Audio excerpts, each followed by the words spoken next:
Amin, amin ya. Teman-teman, kali ini kita berjumpa lagi di kesempatan Dialog Tanya Witinol, tentunya bersama mentor kita, Mbak Eka Lastri. Alhamdulillah, semua kayaknya semua teman-teman sehat-sehat gitu ya, sehingga bisa bertemu di room online kita pada hari ini. Semoga dari mungkin ada banyak pertanyaan teman-teman yang selama kurang lebih 1 bulan belakangan, yang teman-teman belum menemukan jawabannya, bisa kita temukan jawabannya bersama di sini bersama.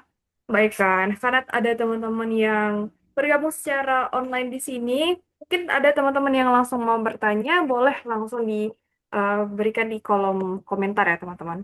Tapi sebelumnya, Agninya akan bacakan dulu dari pertanyaan online yang ada di Gform. Boleh langsung dibawakan pertanyaannya, Mbak? Oke, Mm. pertanyaan pertama ini adalah tentang umroh, Mbak.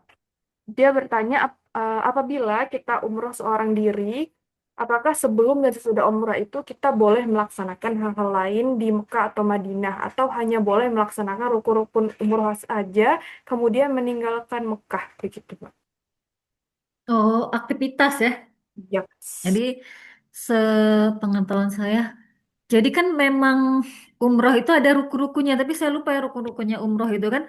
Nah, ya sebelum dan sesudah. Jadi eh, sebelum dan sesudahnya itu kan ada urutannya, tapi apa nih saya lupa urutannya itu.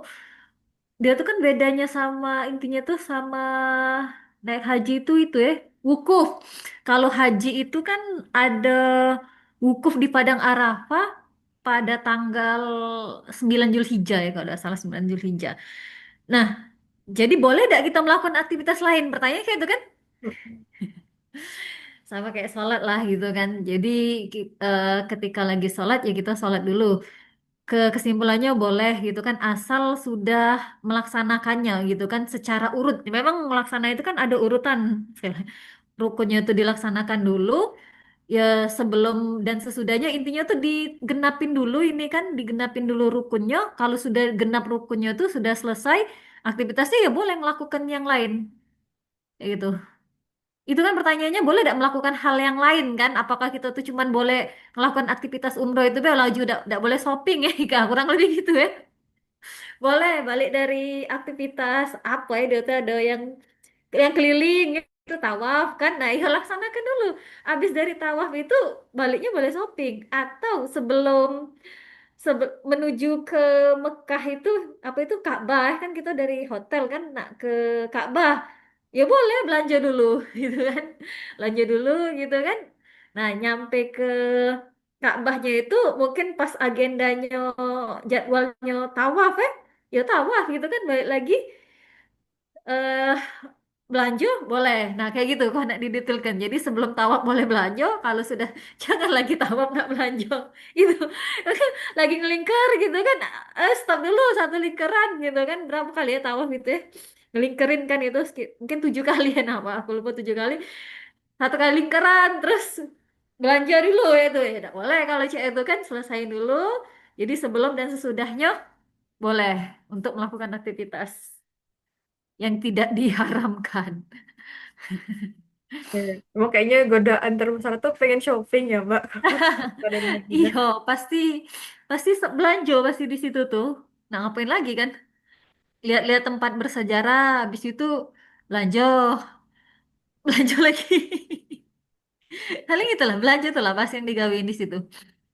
Jadi boleh ya Mbak, selagi kita memanfaatkan kayak eh, selagi kita ada di muka gitu kan, kita mau mengunjungi tempat-tempat tertentu mungkin atau belanja itu boleh selama Iya, tidak mengganggu boleh. pun Ah, dia juga Mbak ya. tidak sekaku itu. Oke, sudah terjawab. Kemudian ada pertanyaan kedua Mbak. Jika kita ingin mulai berdakwah, apakah kita harus menunggu kita benar-benar mempunyai ilmu yang cukup dulu? Seperti itu. Iya, definisi dakwah dulu ya. Dakwah itu kan mengajak pada kebaikan dan mencegah pada kemungkaran.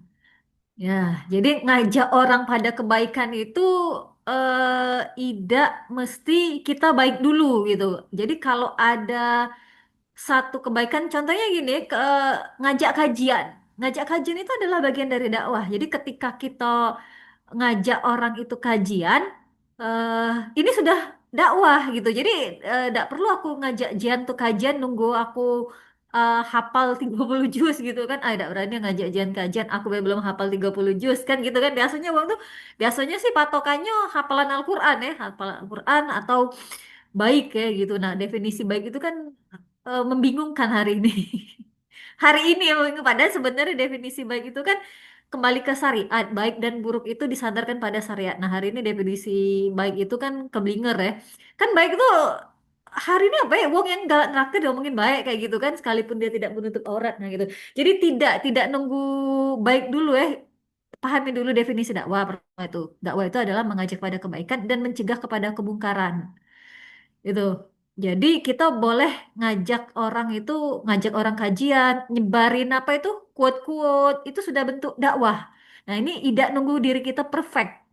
Istilahnya kan perfect kan, pengennya diri kita perfect baru kita nah posting eh quote-quote dakwah gitu. Tidak.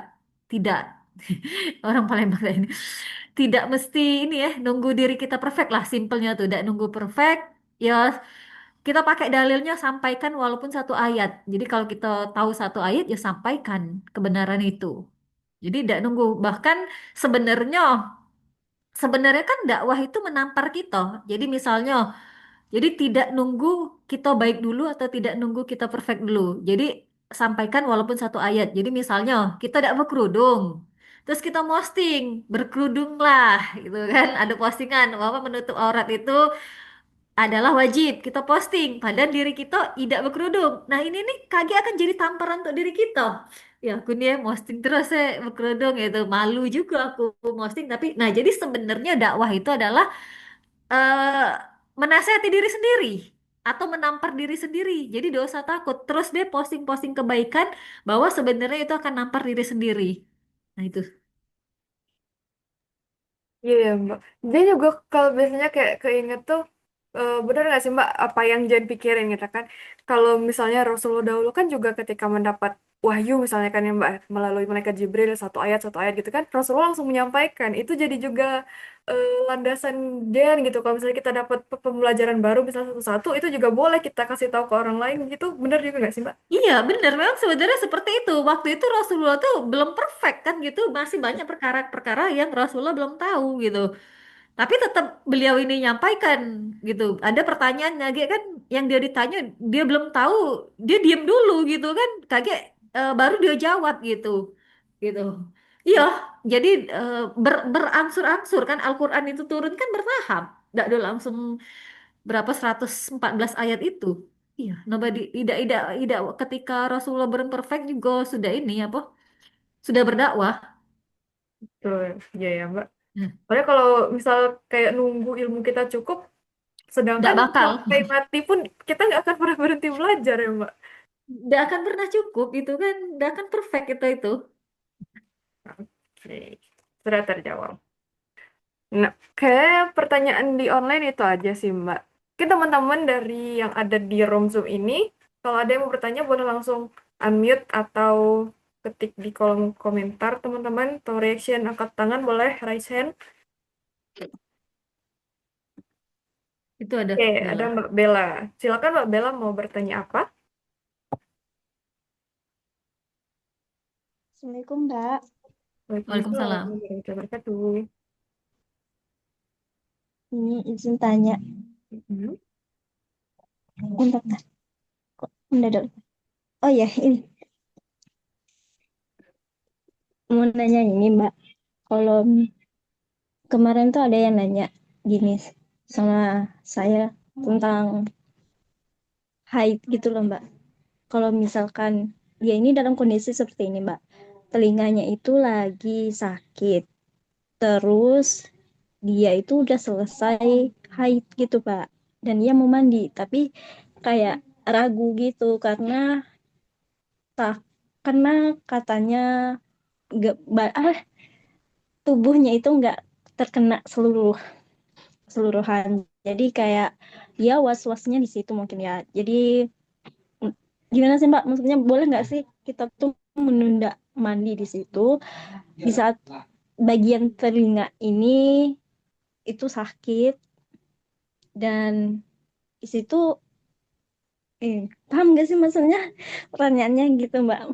Jadi pertanyaannya gitu ya Mbak. Terus saya ini kan nggak pernah dalam kondisi yang kayak gitu, jadi kayak bingung gitu. Terus saya jawab, nanti ditanyain dulu ya sama yang lebih paham gitu, karena dalam kondisi ini saya belum pernah gitu ya. Sakit sakit pernah tapi nggak pernah kayak sampai segitunya gitu. Nah, itu gimana sih Mbak dalam pandangan fikih Mbak? Posisinya ini kayak sakit telinga sampai mengeluarkan cairan gitu mungkin ya Mbak ya, dari telinganya. Mungkin, ih. Iya, kayak dalamnya itu sakit dan mengeluarkan apa nggak bisa, kata dokter waktu dia berobat itu nggak boleh terkena air. Oh, oke oke. Nah kalau, oke mungkin bisa langsung dijawab sama Mbak Eka Mbak. Iya. Jadi nggak boleh kena air ya, dia. Saya belum pernah dapat kasus ini, cuma sepengetahuan saya saja kan memang nggak boleh kena airnya tuh. Kurasa gini ya tetap bisa karena kan wajib ya, karena sholat itu wajib. Jadi kalau memang sudah waktunya, masa aku tuh kasarnya bahasa Palembang tuh jangan aleman lah ya. Nah, itu. Sampai kalau kena air itu mati ya pokoknya itu kan. Jadi kan tidak darurat. Jadi yang bisa ngerubah hukum itu memang ya kalau pertama kalau wajib ya jadi wajib. Hukum itu bisa berubah ketika menyangkut nyawa. Jadi ketika menyangkut darurat. Nah, jadi darurat yang bisa merubah hukum yang salah halal bisa jadi haram, haram bisa jadi halal itu ketika kondisi itu darurat. Darurat itu ketika berhubungan dengan nyawa. Kayak itu. Nah, jadi nyawa. Kalau tidak berhubungan dengan nyawa, hukum itu tidak bisa dirubah, tidak boleh berubah. Contohnya ini kan, bisa kita di hutan, nanti makanan gitu kan, yang ada babi. Nah, babi ini kan haram. Nah, ketika kondisi darurat, kalau kita tidak makan, yang ada tuh cuman babi gitu kan. Nah, hukum makan babi itu yang asalnya haram, ketika kondisi darurat itu bisa jadi halal. Tapi makan babinya tidak segalanya, hanya makan halal sampai kenyang gitu ya, bukan. Jadi dihalalkan makan babi ini untuk menyelamatkan nyawa. Secukupnya gitu, bukan sekenyangan. Nah, kayak gitu kan naik ojek berduaan sama lawan jenis itu haram. Tapi ketika terjadi kecelakaan, kendaraan yang ada cuman ojek gitu kan, kalau uang kecelakaan ini tidak kita bawa, dia mati. Yang tadinya ketika kita naik ojek jadinya haram, statusnya berubah. Nah, kayak gitu. Nah, aku coba menempatkan ini namanya ilat ya. Ilat itu sebab hukum itu bisa berubah. Nah, jadi itu namanya ilat. Aku ngerasa di sini ndak kate ilat yaitu nah ndak kate sebab untuk merubah hukum. Kan mandi wajib itu ya wajib. Kalau sudah waktunya mandi wajib artinya wajib. Ya, yang namanya wajib itu tuh tidak bisa berubah kecuali ada sebab, kecuali ada ilat, ada kondisi yang darurat. Nah, di sini aku ngerasa tidak darurat. Kalau dia sampai mandi, kurasa dia tidak bakal mati. Ya, paling eh, memang agak parah dikit ya, tapi percayalah, ya, memang memang risiko untuk ketaatan itu tuh tidak pernah mudah. Tidak pernah mudah loh. Untuk kita misalnya misalnya sekolah gitu kan suruh pakai potongan gitu kan. Tapi sementara syariat itu mewajibkan untuk pakai gamis. Nah, kan selalu kita itu selalu ngambil resiko. Kayak gitu. Nah, sama ini juga harus kita ambil resiko. Jadi kita tahu sih kalau sampai mati, kalau sampai mandi itu mati, ya itu berubah jadi hukumnya ya. Tapi coba tes dulu. Mati dah kalau mandi. Nah, gitu. Nah, jangan terlalu inilah, jangan terlalu aleman lah gitu kan. Mandi baik, sudah waktunya mandi ya mandi gitu kan. Nah, mandinya kan cuma sekali. Besok 7 hari tidak mandi juga tidak apa-apa. Kan gitu kan. Kan gitu kan kalau di saya udah waktunya mandi wajib. Sudah mandi wajib dia kan. Habis dari sini dia tidak mandi juga tidak apa-apa. Kan itu. Nah, itu. Jadi hukumnya tetap belai tidak berubah karena tidak ada ilat di situ. Ya ketika waktunya sudah selesai masa haid itu sudah memang waktunya 20. Jadi kan nah ini ketahui juga batasan mandi wajib itu kan misalnya selesai mensnya itu pagi hari jam 7 ya. Misal pas kita lihat bersih jam 7. Tunggu ke 12 jam apa 24 jam. Tunggu ke sehari ya, sehari apa sampai sore? Aku lupa ya, 12 jam apa 24 jam ya. Bella pernah tahu Bella? Tunggu dua kenyataan. puluh dua Berapa? dua puluh empat Mbak, 24 jam 24 ya. jam. Ya, ya, ya, 24 jam. Tunggu ke 24 jam. Jadi ketika kita lihat sudah bersih jam 7 pagi, tunggu ke besok jam 7 pagi. Cek masih ada enggak. Nah, kalau sudah ada KT, artinya jam 7 itu kita sudah wajib mandi. Kayak gitu. Ya, tunggu ke dulu kan jadi nah, sudah kalau sudah jam 7 itu artinya kita sudah wajib sholat apa? Zuhur kayak gitu kan. Jadi kayak gitu. Jadi kita hari itu sudah wajib sholat zuhur. Nah, sudah itu wajib mandi. Kalau mandi itu bikin mati, baru boleh tidak mandi. Gara-gara sakit telinga tadi kan. Nah, mandi ke, udah, habis itu tidak mandi-mandi. Sampai korengnya sembuh. Silahkan. Itu Bella. Kalau misalnya kayak mandi wajib itu kan ada ruku-rukunya dari harus kena air dari rambut sampai ujung kaki kan ya. Iya, jadi Terus kalau harus mandi. misalnya, Dan telinganya tadi harus ini basah memang. tapi nggak sampai ke lubang-lubang kan ya Mbak? Ya tidak, cak mandi biasa kok gombok. Heeh. Berarti artinya kalau misalnya kita posisinya kita sumpel pakai apa, misalnya itu Nah, lubang. iya itu bisa juga. Ya, iya, diakalin lah gitu kan. Jangan aleman lah. Aku ngelihatnya kayaknya pasiennya aleman ini. Penanyanya masa adik kedua. Bisa sebenarnya kalau dia anak mandi. Memang memang kadang-kadang tergantung kita sih. Kalau kita tidak anak mandi, kita akan cari alasan gitu kan. Itu. Ya bener ya, aku baru pikir ya bener juga. Bisa disumpel itu. Karena kita mandi, tidak kita ini juga. Nah, Mm-mm. itu kan tergantung sih posisinya di mana, Jan.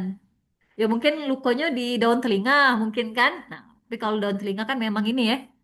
Biasa sih kalau koreng-koreng kayak itu tuh biasa banget bagi aku juga sering kan luko. Luko itu kan memang tidak boleh ini, tidak boleh basah. Ya tapi sebenarnya itu tidak boleh basah tuh kalau nak direndam kan. Yo bonyok deh. Tapi kan kalau mandi kan Iya paling sih lama 10 sebentar. menit ya itu kan 10 menit 15 menit kayak gitu kan. Atau itu bagian terakhir. Jadi aku tuh kalau ada luka di kaki itu cek ini dulu kan, jangan dulu kena ya. Nah, tapi ketika mandi wajib sudah siram sekali ya itu. Nah kan jangan direndam. Bisa kok. Ya itu ya bisa kalau memang bagiannya dalam ya ditutup. Tapi permasalahan mikirnya kalau memang daun telinganya yang luka kayak gitu kan. Nah, itu Bella.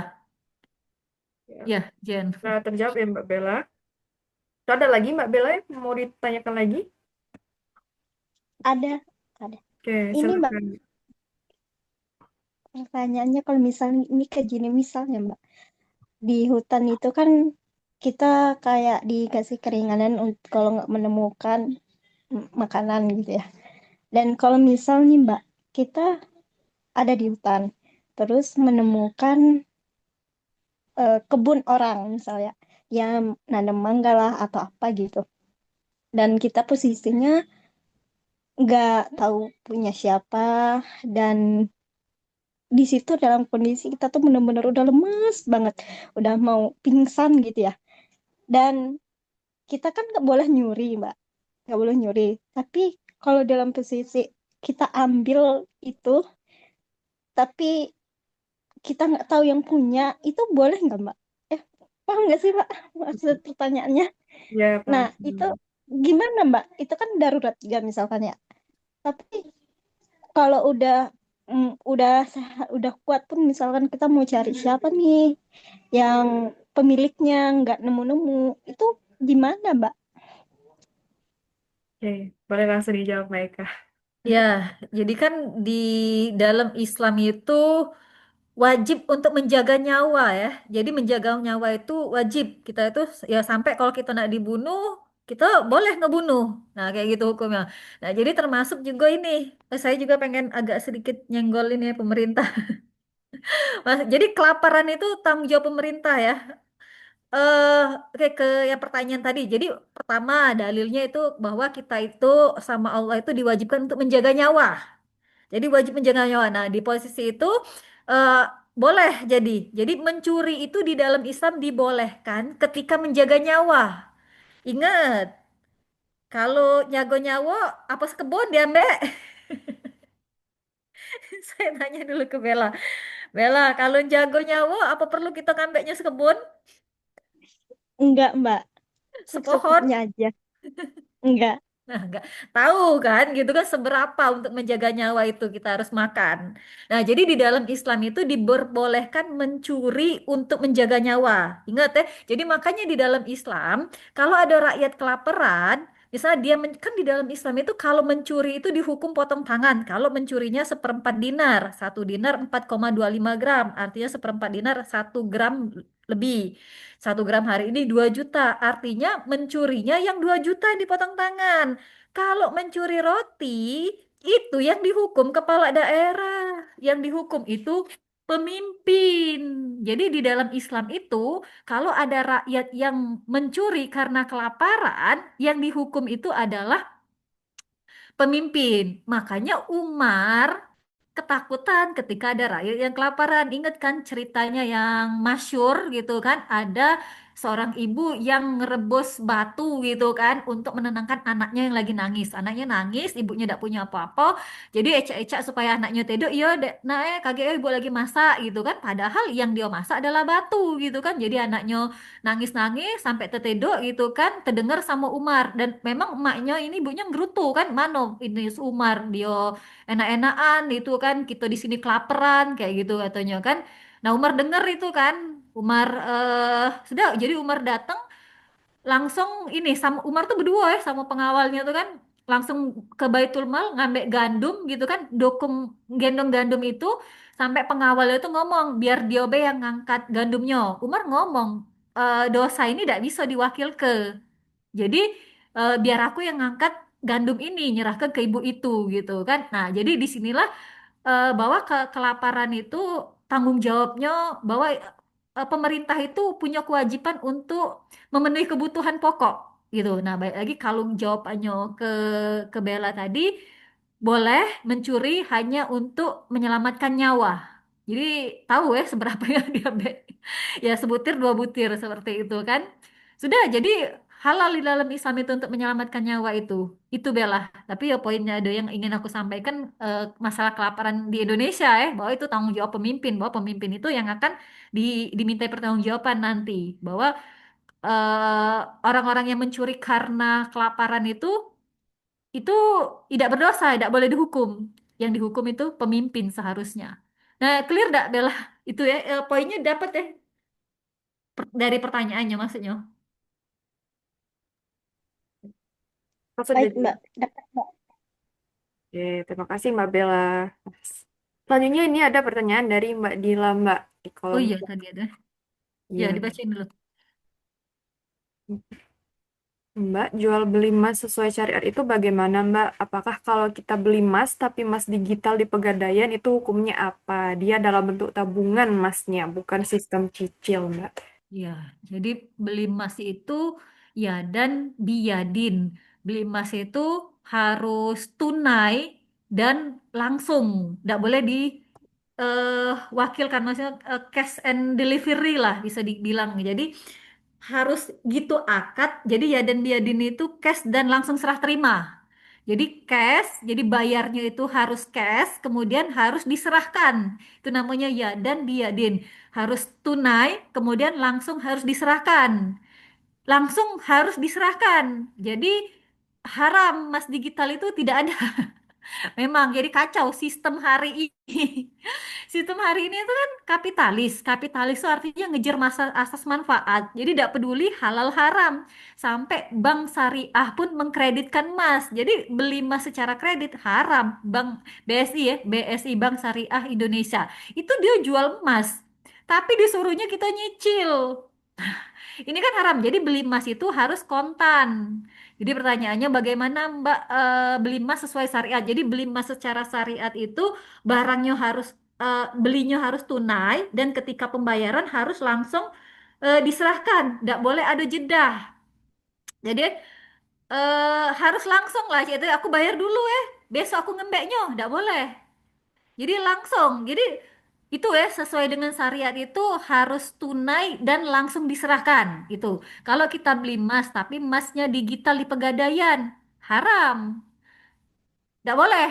Intinya singkatnya langsung tidak boleh. Jadi tidak boleh nyicil-nyicil emas, emas digital, tidak boleh. Jadi ya online juga, beli emas online sekarang itu kan online lah pokoknya itu tidak boleh beli emas online itu. Jadi kalau beli emas itu langsung ke ketemu gitu tuh. Jadi misalnya atau kita mau beli emasnya di luar kota, kita serahkan duit ini ke adik kita. Dek, kau pergi ya ke toko emas.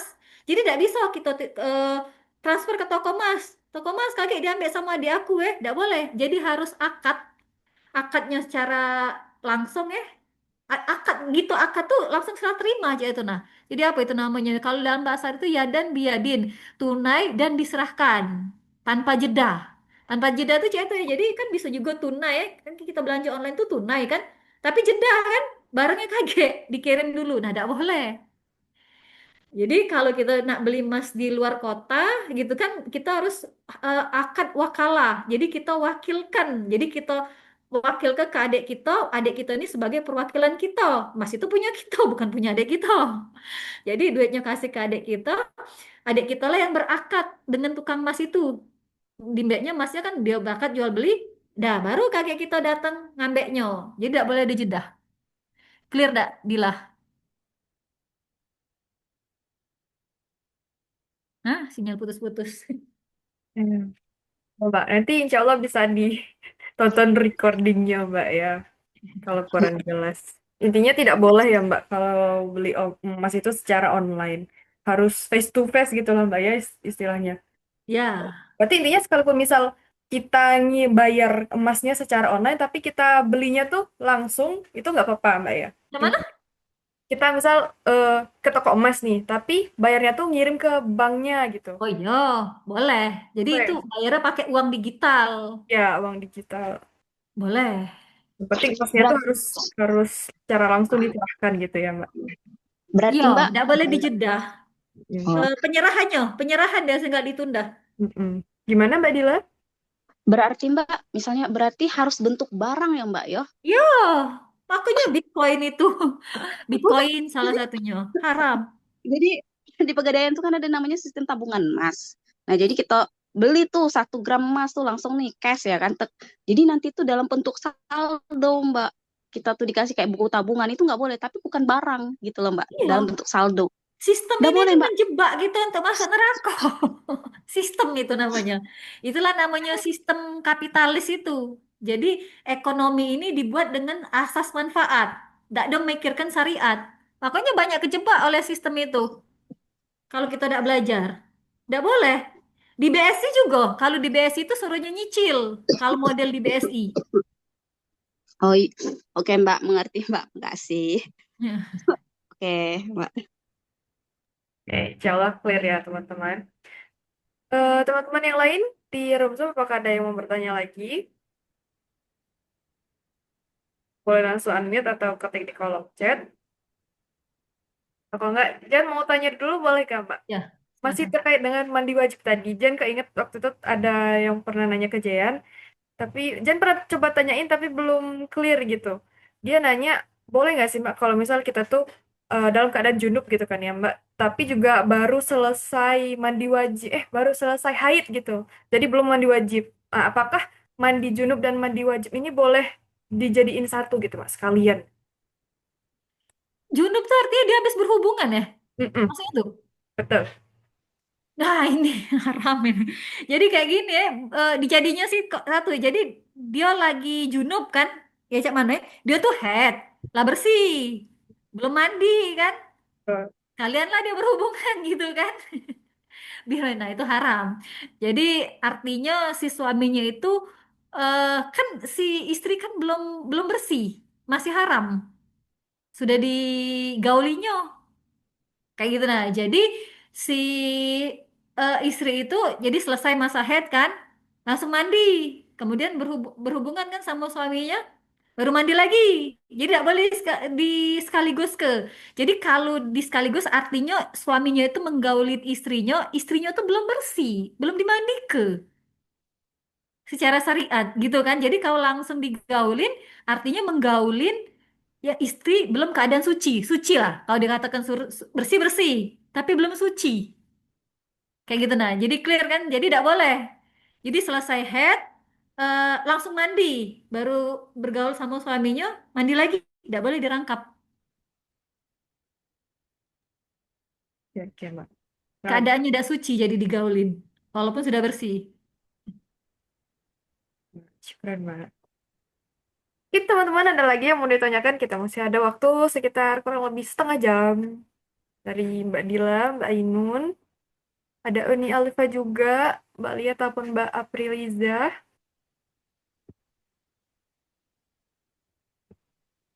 Kalau tidak ada lagi, Yang pending-pending kemarin di kolom chat, bukan di kolom chat sih, yang di list kalian itu hmm, kemarin hilang. ya sudah Mbak ya Mbak Jan kemarin nonton di YouTube-nya udah terjawab semua Mbak Indi Jifom. Kayaknya ada yang bulan sebelumnya deh Mbak, bulan Iya, Juni. perasaan aku ada yang terpending. Ntar Mbak Jan lihat dulu Mbak. Sepertinya ada.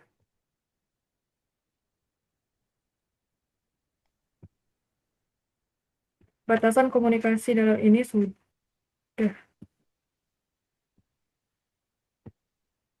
Ini sudah pernah dibahas belum Mbak? Batasan komunikasi dalam pernikahan yang dicontohkan oleh Rasulullah. Kayaknya belum deh. Batasan komunikasi siapa dengan siapa? Dalam pernikahan antara ini sudah kayaknya Mbak yang suami pulang kerja gitu terus apakah istri harus boleh langsung bertanya tentang keadaan pekerjaannya kayak gitu-gitu. Oh iya, kalau itu sudah pertanyaan komunikasi. Hmm, kalau ini mendahulukan yang mana kalau misalnya kedua hal itu sama-sama hukumnya sunnah. Kalau Sama-sama sunnah, bebas. Kan sunnah dengan sunnah. Mana sempetnya? Sunnah-sunnah kan kecuali sunnah dengan wajib, ya wajib duluan. Kalau sunnah dengan sunnah, eh ya tetap statusnya sunnah. Boleh dikerjakan, boleh tidak. Sesempetnya, mana yang dia sempet duluan, itu kalau tidak salah umrohnya ya. Umroh dengan apa itu? Ada tidak contohnya umroh dengan apa? jadi lupa Mbak. Umroh sama sedekah. Den- Dengan haji, Dila tuh dulu Mbak yang Oh, nanya. Dila. Oh, Umroh dengan haji. Iya dulu tuh. Heeh. Oh, mana yang duluan eh ya? Nah, iya sudah itu Dila. Iya, iya. Heeh. Mana yang mati dulu kakek.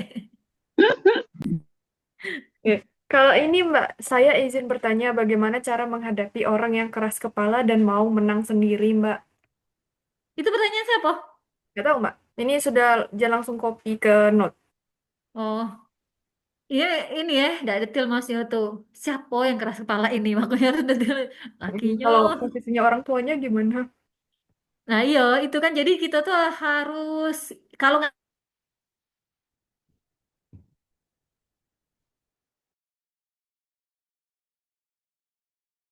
tapi sebenarnya sama siapapun adab dulu ya. Orang keras kepala itu kan ya namanya dia keras kepala dia udah akan denger ya apa yang diomongin kan. Sudah jadi tonjolkan be adab. Ya itu nah. Ya biasanya maksudnya keras kepala nih cewek nih, wong ini nih biasanya nak ngomongin kan, nak ngomongin supaya baik. Biasanya kayak itu kan konteksnya itu keras kepala itu kan nak diomongin supaya baik gitu, supaya dia tuh jadi baik. Tapi tidak mau denger, kayak itu kan. Nah, begitu kaitkan dengan dakwah ya. Jadi ini bentuk dakwah sama dengan bentuk kita dakwah, ya sampaikan baik dengan baik gitu kan. Apalagi kalau yang diomongin ini suami gitu kan, orang tua. Nah, itu yang harus kita jago adabnya. Setelah kita sampaikan sudah, ini nih yang bikin kita kesel itu sebenarnya tidak masalah, wong nak keras kepala itu no problem gitu kan. Yang jadi problem tuh ketika kita tidak mengetahui batasan dakwah. Kita tuh kan kadang-kadang pengen orang yang kita sampaikan ini menerima omongan kita dan nurut. Kan itu kan sebenarnya terus dia tuh tidak nerima dan tidak nurut pula. Akhirnya kita kesel. Nah, kekesalan ini nih akibat kita tidak mengetahui batasan dakwah. Nah, jadi misalnya siapa suami ataupun orang tua kita dakwahin, ini tidak boleh Pak, Ma, Ibu itu kan harusnya pakai kerudungnya tuh yang panjang ini. Ah, ini. Sudah selesai. Selesai sebenarnya kalau kita paham batasan dakwah sudah kewajiban aku itu sudah selesai supaya di akhirat kaget kita tidak ditarik lagi. Jadi misal orang tua ada orang tua yang tidak berhijab gitu kan, kita sampaikan dengan cara yang baik. Mah, sebenarnya kita ini muslim wajib loh. Jadi mama kalau keluar rumah itu harus pakai hijab. Kalau tidak berhijab berdosa mah. Ah repot igo wae wae ke warung be nak pakai hijab nih repotnya. Sudah selesai tugas kita itu. Sudah, kita jaga deh adab kita sama dia. Selesai. Nah, memang yang bikin kesel itu kita tuh pengen. Nah, hasrat keinginan yang untuk benerin dia itu. Jadi benerin dia itu bukan kuasa kita, tapi hidayah dari Allah, kuasa Allah untuk menggenggam hatinya. Nah, pahami batasan dakwah ya. Jadi masalah keras kepala tadi sebenarnya tidak masalah. Wong keras kepala tuh why? So what gitu loh terhadap orang-orang yang keras kepala sudah kita harus tahu kita sudah nyampaikan dakwah dengan baik, kewajiban kita sudah gugur bahwa kaget di akhirat dia udah bisa narik kita. Jadi misalnya ibu kita masuk neraka gara-gara tidak pakai hijab, dia itu akan narik seluruhnya, anaknya, suaminya. Kok aku udah dikasih tahu pakai hijab itu wajib? Kemana be kamu selama ini? Nah, nyeret kita. Nah, jadi ketika kita keseret ada CCTV-nya. Ini sudah dikasih tahu, dah balik lagi kita ke tempat kita tadi neraka dari surga. Itu filosofinya itu. Kayak gitu. Jangan ngadepin orang keras kepala tuh santai lah ya.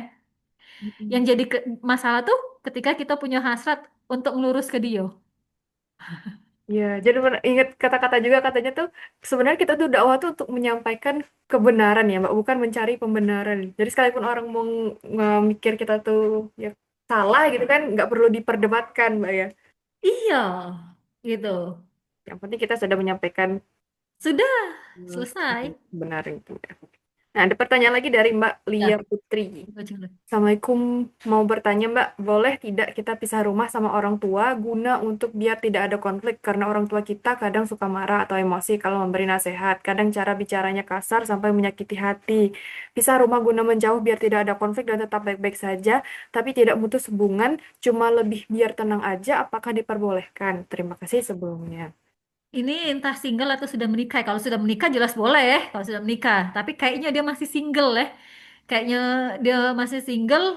eh jadi ini masalah dengan orang tua. Jadi memang ya ngadepin sebenarnya semuanya ya. Ngadepin semuanya itu ketika kita belum punya ilmu, belum paham Islam, itu semuanya akan berat. Nah, tapi ketika kita sudah paham Islam, kan di dalam Islam itu kan kita harus berbuat baik pada orang tua. Intinya tuh di situ.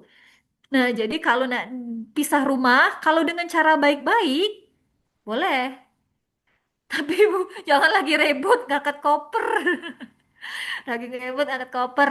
Nah, ini kalau memang permasalahannya itu, kalau memang nak pisah rumah, tidak apa-apa. Asal baik-baik, jago hubungan baik. Kayak itu nah, jago hubungan baik. Nah, intinya tuh, ini hati-hati ya buat kalian yang single ini. Surga itu masih di telapak kaki ibu ya. Ya kalau sudah menikah di suami. Jadi yang memang harus diutamakan suami. Nah, jadi ini juga sekalian aku pengen nasihatin kalian semua yang single gitu kan. Kehidupan single itu sukses atau tidaknya tergantung dari ridho orang tua ya. Nah, ini yang bertanya Elia Putri, jago hubungan baik ya. Oke, kalau mau sampai keluar rumah tidak apa-apa, tapi jago hubungan baik. Pokoknya cak mano caranya Lia Putri orang tua tuh dimuliakan. Itu nah, jadi kalau kita memuliakan orang tua, kaget Allah itu yang akan memudahkan langkah kita. Ini, nah ini Cak Fitri Saheteru ya, tau dak Nen? Fitri Saheteru tau dak? Fitri Saheteru ini musuhnya Nikita Mirzani. Jadi dia tuh sahabatan sama Nikita Mirzani. Nah sekarang sudah berbalik ya, Fitri Saheteru itu ke pihak Reza Gladys. Kalau Nikita Mirzani sama Reza Gladys tahu ya? Nggak tahu juga, kelewatan. Harus tahu, bukan nggak mesti kita nongkrong di kajian terus, tapi dunia luar juga kita tahu. Untuk ini ya, kadang-kadang uang kan ini ya. Nah, itu tahu. Nah, kalau ini tahu kan. Biar enak ngasih contohnya aja. Nah, ini kan. Nah, Fitri Saiterut kan pernah ngomong cak ini. Memang kita harus berbuat baik pada orang tua, tapi orang tua yang bagaimana dulu. Nah, ini salah ya. Salah Lia Putri ya. Itu ya. Jadi aku sekarang ngomentarin Fitri Saiteru itu dia mengeluarkan pernyataan memang kita harus baik pada orang tua beradab tapi lihat lihat dulu orang tua yang macam apa tidak jadi orang tua itu tetap harus dimuliakan nak cak manapun dia suami juga ada juga kan iya harus nurut sama suami jingok jingok dulu suami yang macam mana tidak aku dulu sempat menganut paham ini ya gitu ya sempat itu juga terlontar dari mulut aku nah setelah aku belajar Islam ternyata tidak seperti itu suami dan orang tua tetap harus dimuliakan bagaimana kondisinya. Jadi seburuk apapun dia sampai di masa lalu pun ada kan kadang-kadang wong teh dia bisa ya sambung tuanya bapaknya ninggalin dia lah apa ya teh. Kagak dia jadi wong kaya lah. Terus dia tidak berbuat baik sama bapaknya. Nah ini salah. lu kemana aja waktu gue masih kecil, ini salah, ini bukan ajaran Islam ya. Jadi tetap eh, melalui orang tua inilah, kedua orang tua inilah kan dalam perintah Allah itu udah kata berbuat baiklah kamu kepada orang tua apabila orang tua itu berbuat baik pada kamu, kan tidak seperti itu. Perintah Allah itu kan berbuat baiklah kamu kepada orang tua, selesai, tidak kate catatan apa orang tua kalian berbuat baik. Nah, jadi untuk Lia Putri, eh, silahkan nak keluar dari rumah tapi dengan cara baik-baik. eh dan untuk semua yang single di sini, tolong muliakan orang tua kalian seburuk apapun mereka. Nah, itu. Dapat singkatnya C itu Lia Putri, boleh tapi dengan cara baik-baik. Tetap muliakan orang tua gitu kan. Jangan sampai Lia keluar dari rumah tapi meninggalkan luka. Ya, itulah. Nah, hati-hati juga para single ini ya. Kayak abis ini dia. Kalau mulut orang tua itu gerutu tentang anaknya, jadi aku galak sedih kalau ada orang tua cerita, oh payahnya anak aku nih cak ini nih, aduh kataku, cak mana nasib anak ini nih tidak akan baik nasibnya ke depan, ngerti tidak gitu ya? Jadi maksudnya tuh si anak ini kehidupannya tidak akan baik kalau yang keluar dari orang tua. Nah ini jadi misalnya Lia Putri keluar rumah, entah menurut Lia Putri sudah baik-baik, tapi kaget ibunya ngomong, oh ya anak aku sih kok itu tidak tahu lah ngapo. Padahal aku tidak kata salah, kok dia keluar rumah sakitnya nanti aku nanti hati Lia Putri kalau orang tuanya ngomong sih itu. Nah, jadi boleh, tapi tetap jago hubungan dengan orang tua, muliakan orang tua, karena kehidupan para single itu kehidupannya itu tergantung dari ridho orang tua. Jadi Allah itu akan membuat hidup dia baik kalau dia memuliakan orang tua. Nah, kalau yang sudah menikah, kehidupan dia akan baik tergantung dari bakti dia kepada suami. Itu Lia Putri. Ya silakan, asal jangan keluar sumpah serapah dari ibunya.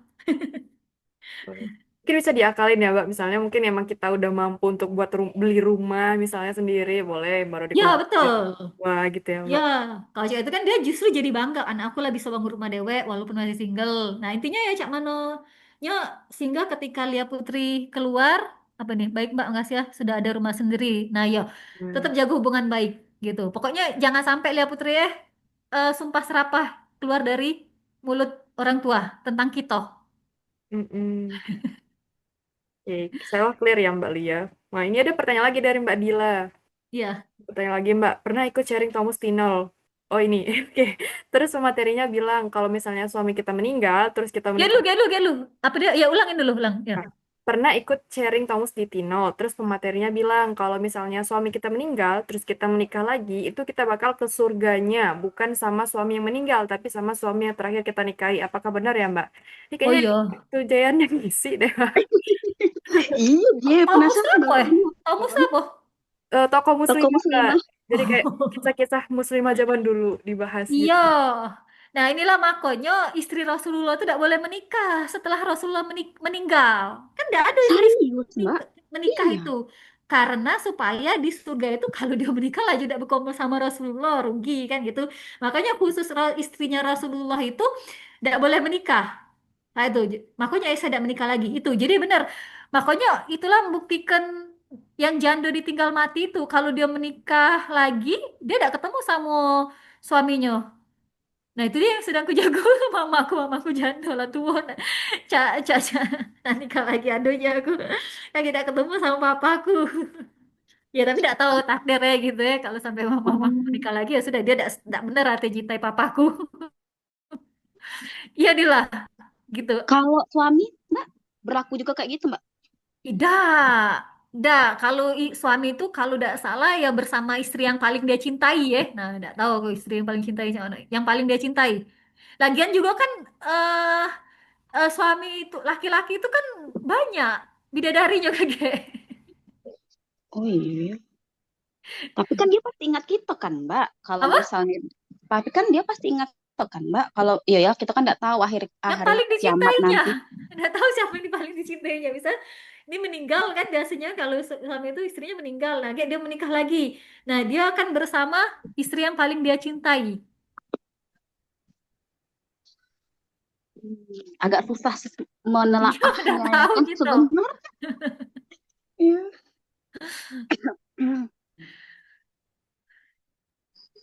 Ya, itu dia. Ya benar jadi. sama suami terakhir yang kita nikahin. Iya, jadi itulah nunjukin eh para janda itu kalau janda yang ditinggal meninggal, itulah salah satu sebab dia tidak menikah lagi. Aduh itu sepupu aku, ya itulah baru dia nikah itu kan sampai sekarang dia tidak nikah lagi ya. Sudah artinya dia cintanya sama yang itulah dan dia pengen ketemu di ini di akhirat di surga gitu.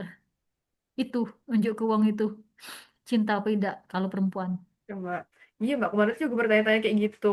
Kalau posisinya kayak ke Rasulullah kan istrinya lebih dari satu tuh. Ntar di surga ketemu sama semua istrinya gak ya gitu-gitu. Kemarin Ya kayak ada ada kemungkinan iya, karena kalau laki-laki itu kan tidak satu pasangannya di surga. gitu. Sedangkan katanya kalau di surga kan kita bisa mendapatkan apapun yang kita minta ya, Mbak. Nah, ini ya, balik lagi ke dalil nakli dan dalil akli. Itu surga dan neraka itu dalil nakli yang kita hanya bisa meyakini, tidak bisa kita nalar gitu kan. Jadi kita tuh cukup meyakini nas-nas baik kalau ada tertulis di dalil gitu kan, cukup gitu kan. Nah, jadi aku pernah dapatnya bahwa kalau laki-laki itu untuk yang biasa ini bersama apa yang paling dicintai kayak gitu. Nah, tapi kalau Rasulullah itu ya iya dia akan berkumpul sama semua istrinya yaitu. Makanya para istrinya itu tidak boleh nikah lagi. Karena dipesan kalau tidak salah itu sama Rasulullah tuh ya itulah kurang lebih jadi dipesan sama Rasulullah sepeninggal itu mereka tidak boleh nikah lagi. Kalau mereka nikah lagi, mereka akan ketemu sama suami mereka yang itu, yang terakhir kayak gitu.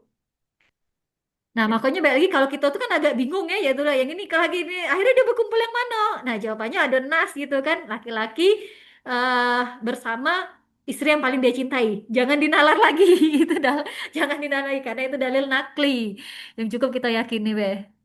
Karena tidak nyampe akal kita. Ya, Mbak. Insya Allah. Clear. Ada lagi teman-teman yang mau bertanya?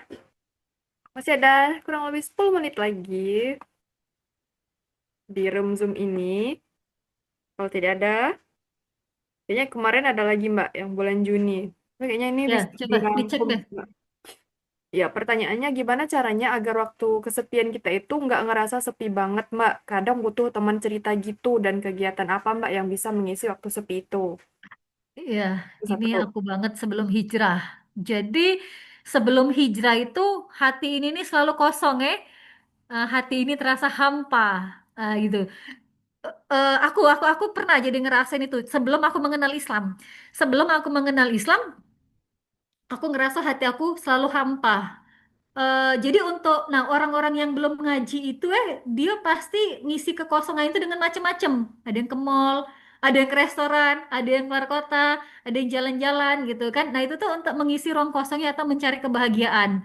Nah yang pengalaman aku dulu aku pengen share kan. Jadi aku waktu itu cari kan hampa pengen bahagia pacaran lah kan pacaran putus nyambung akhirnya stop lah pacaran akhirnya mengalihkan ruang kosong ini dengan jalan-jalan lah aku kan pertama jalan-jalan dalam kota habis itu luar kota habis itu luar luar kota luar negeri kok dah sudah kata aku gitu kan oke bahagia pas foto-foto pamer bahagia habis itu balik lagi ke hotel hampa lagi kok cak ini aku sudah sampai ke luar negeri kayak itu kan mau sampai kapan nah di situ aku mencari Tuhan gitu kan aku itu kan aku nak nanya lah sama Tuhan gitu kan cak mano ini gitu kan nah ternyata jadi kan tadi kesepian jadi pasti orang tidak beriman itu akan kesepian.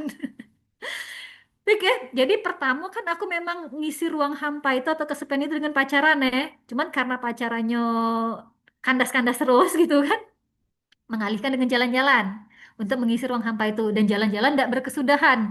Makanya aku sekarang kalau nyingok uang jalan-jalan nyari kebahagiaan gitu aku. Jadi uang kan nyari kebahagiaan sampai keluar negeri. Padahal kita itu kalau Allah itu ridho sama kita, Allah itu akan tanamkan rasa tenang. Nah, tenang itu yang kita sebut bahagia. Jadi pertanyaannya itu, jadi kalau seseorang ini ngerasa sepi, artinya imannya kurang dipupuk. Kemudian cerita aku hijrah. Ketika aku hijrah, aku mengisi ruang kosong aku itu dengan Allah, maksudnya dengan Allah itu dengan kajian, dengan tilawah, dengan buka YouTube, ceramah-ceramah, kajian-kajian. Akhirnya Allah tanamkan rasa tenang di hati. Itulah namanya bahagia. Jadi bahagia itu adalah ketenangan. Jadi ini bahagia itu adalah rasa tenang yang Allah turunkan langsung. Jadi yang menanamkan rasa tenang itu siapa? Allah. Ditanamkan sama siapa? Sama hambanya yang bertakwa. Takwa itu apa? Takwa itu menjalankan perintah dan menjauhi larangan. Jadi nak sebanyak pun apa duit, kalau tidak beriman, kalau tidak menjalankan syariat dan tidak menjauhi larangan, banyak duit. Jadi artis, tidak tenang kan, bunuh diri kan? Cantik, kenal, terkaya, berduit, artis Korea bunuh diri. Gitu kan? Karena Allah tidak menanamkan rasa tenang di hati dia. Jadi dia tidak bahagia. Itu akhirnya dia bunuh diri.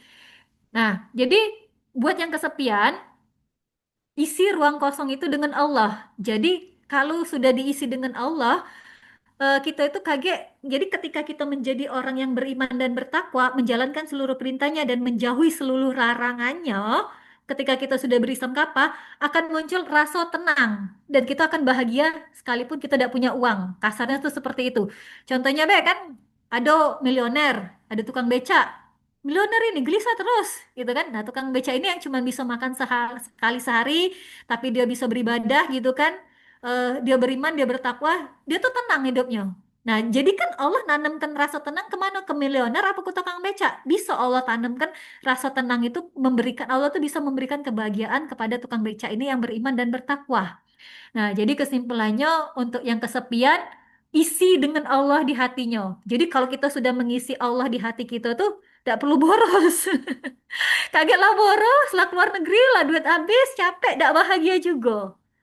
Jadi isi dengan Allah singkatnya untuk mengisi kekosongan itu. Jangan diisi dengan jalan-jalan, jangan diisi dengan ke salon, jangan diisi dengan dugem, jangan diisi dengan nongkrong, tapi diisilah dengan Allah. Nah, ngisi dengan Allah itu luas ya. Kita bisa buka YouTube kajian, kita bisa tilawah, isi dengan Allah intinya kayak gitu. Itu Jen.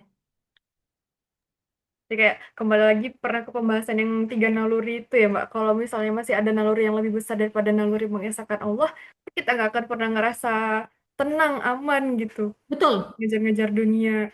betul. Sudah, jadi aku tuh sekarang senengnya di rumah. Nah kan bagi aku ngapain keluar capek, mendingan aku di rumah, aku bisa husuk sholat. Sudah, aku tuh gak katik keinginan untuk jalan-jalan. Bagi aku jalan-jalan tuh capek. Nah sementara uang yang tidak ngisi dengan Allah, dia selalu nak pengen ke Hong Kong lah, ke Korea lah, mana-mana. Makanya aku kalau nyingok uang, dia ini kan jalan-jalan, nyari kebahagiaan kata aku. Nyari Mm-mm. kebahagiaan kan? Ke Hong Kong, ke Korea, bahagia ada? Tidak. Kalaupun bahagia itu sesaat. Mm-mm. Ketenangan yang sementara ya Mbak. Iya. Terus uang habis kepikiran lagi. Heeh. Oke, oke. Sudah terjawab.